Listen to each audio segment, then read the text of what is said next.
দীক্ষা নেওয়ার পর শ্বশুরমশাই বললেন, এক্ষুনি ঘর থেকে বেরিয়ে যা।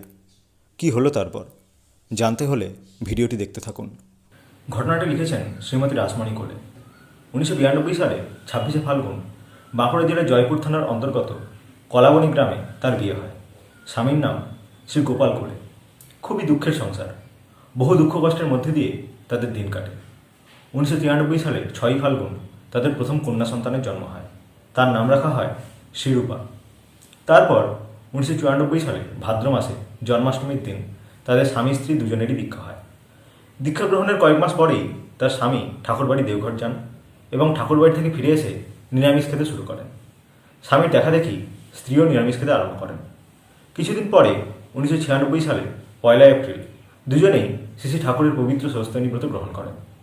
তখনও পর্যন্ত তারা দুজন ছাড়া বাড়ির আর কারোরই দীক্ষা হয়নি। তিনিই রান্নাবান্না করতেন। দুজনের খাবার তুলে নিয়ে বাড়ির অন্য সদস্যের পছন্দ মতো খাবারও বানিয়ে দিতেন। এইভাবে কিছুদিন চলার পর একদিন দুপুরবেলা তার স্বামী এক আত্মীয়কে নিয়ে খেতে বসেছেন। হঠাৎ তার বাবা তাকে গিয়ে বললেন, এরকম করে সংসার চলবে না, হয় তোরা ঠাকুর ছাড়, নয়তো ঘর ছাড়। কোনো চিন্তাভাবনা না করেই স্বামী বললেন, আমি কাউকে ছাড়তে পারবো না, তবে তোমরা যদি আমাকে ছেড়ে দাও তাহলে আমার কিছু বলার নেই। তাতে বাবা বললেন, তোরা এখনই বাড়ি থেকে বেরিয়ে যা। স্বামীর আর ওই বাড়িতে খাওয়াও হলো না। কাঁদতে কাঁদতে বাড়ি থেকে বেরিয়ে গেলেন। সেই সময় তাদের কাছে ঠাকুর ছাড়া আর কিছুই নেই। তখন তাদের ছোট মেয়ের বয়স মাত্র 8 মাস। বেরিয়ে যাওয়ার সময় বাবা বললেন, ওই রাস্তার ধারের মাটির ঘরটায় একটা রুম নিয়ে থাকবি। বেরিয়ে তো যাওয়া হলো, কিন্তু সেদিন রাত্রের খাবার কোথায় খাবেন, মেয়ে দুটিকেই বা কী খেতে দেবেন, তাও পর্যন্ত তারা জানেন না। ভাবতে ভাবতে রাত্রি নেমে এলো। চারজনই ঘুমিয়ে পড়লেন। রাত্রি প্রায় 2:30, ঘুম ভেঙে যায়। পেটে প্রচণ্ড খিদে। এখন কি করবেন?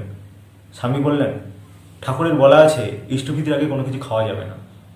ঘুম না ধরলে এখন একটু বসে নাম করো, আর যথাসময় ইষ্টভীতি করে পেট ভরে থানকুনি পাতা দিয়ে জল খেয়ে নেবে, খিদে আর থাকবে না। নাম করতে বসে পড়লেন দুজন। দেখতে দেখতে ভোর হয়ে গেল। যথারীতি ইষ্টভীতি প্রার্থনা করে সকলেই থানকুনি পাতা এবং জল খেলেন। একটু বেলা হতে স্বামী 4টে টাকা দিয়ে 2টো পাউরুটি কিনে আনলেন।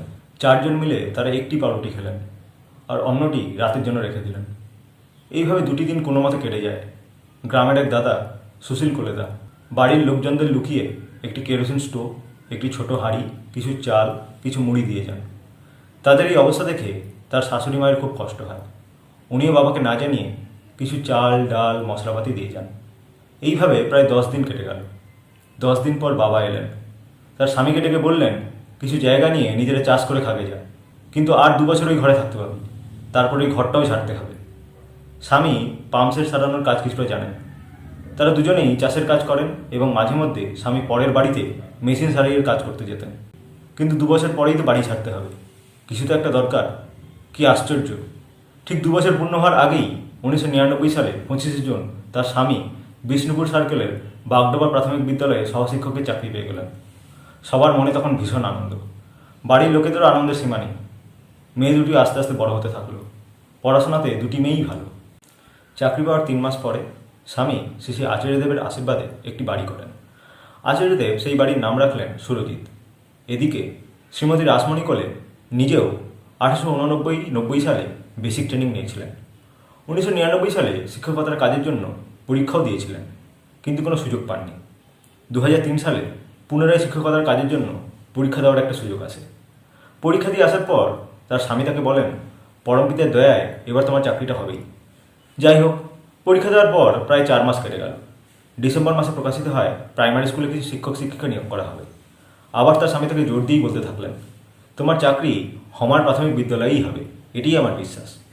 ডিসেম্বরের 22 তারিখে কয়েকজনের চাকরির চিঠি এসেছে শুনে তারা স্বামী স্ত্রী দুজনে শ্যামনগর পোস্ট অফিসে যান। তাদের গ্রামের আরও 2জন চাকরি প্রার্থী তারাও যান। পোস্ট অফিসে দেখা গেল 3 জনেরই চাকরির চিঠি এসেছে। মন খুব আনচান করলো, কে জানে কত দূরে স্কুল পড়বে। অন্য 2জনের চিঠি হলে হলে দেখা গেল একজনের মেজিয়া, আরেকজনের পাত্রসাহের সার্কেলে চাকরি হয়েছে। এবার যখন তার চিঠি খুলে দেখা গেল জয়পুর চক্রের ওই হমার প্রাথমিক বিদ্যালয়েই তার চাকরি হয়েছে। ওই দিনই তিনি স্কুলে সহশিক্ষিকার কাজে যোগদান করলেন। স্কুলের ছেলেমেয়েগুলিকে নিজের ছেলেমেয়ে ভেবেই যত্ন করে শেখান। ওরা মাঝে মাঝে তাদের বাড়িতে যায়, সারাদিন থাকে, খেলাধুলা করে, পড়াশোনা করে, আবার বাড়ি ফেরে। খুব আনন্দের সঙ্গেই তিনি এখনও এই সহশিক্ষিকার কাজ করে চলেছেন। তিনি মনে প্রাণে বিশ্বাস করেন দয়ালই তাকে দয়া করে এই কাজের সুযোগ করে দিয়েছেন। এরকম অনেক সময় দেখা যায় দীক্ষা নেওয়ার ঠিক পরেই জীবনে হঠাৎ অনেক দুঃখ নেমে আসে। নিজেরাই ভেবে দেখুন, দীক্ষা নেওয়ার পরে শ্রীমতী রাসমণি কোলে ও তার পরিবারকে ওই রকম বাধার সম্মুখীন হতে হয়েছিল বলেই হয়তো তারা 2 বছরের মধ্যে এক নতুন জীবন পেয়েছেন। দীক্ষা নেওয়ার পরে অনেক সময় এরকম বিভিন্ন ধরনের দুঃখ কষ্ট বাধা আসে, তাতে অনেকে ভয় পেয়ে যায় বা ঘাবড়ে যায়, কিন্তু তার পিছনেও যে ঈশ্বরের কোনো মঙ্গল চিন্তা থাকতে পারে তা আমরা তখন ভাবি না। একথা ভাগবত পুরাণেও আছে।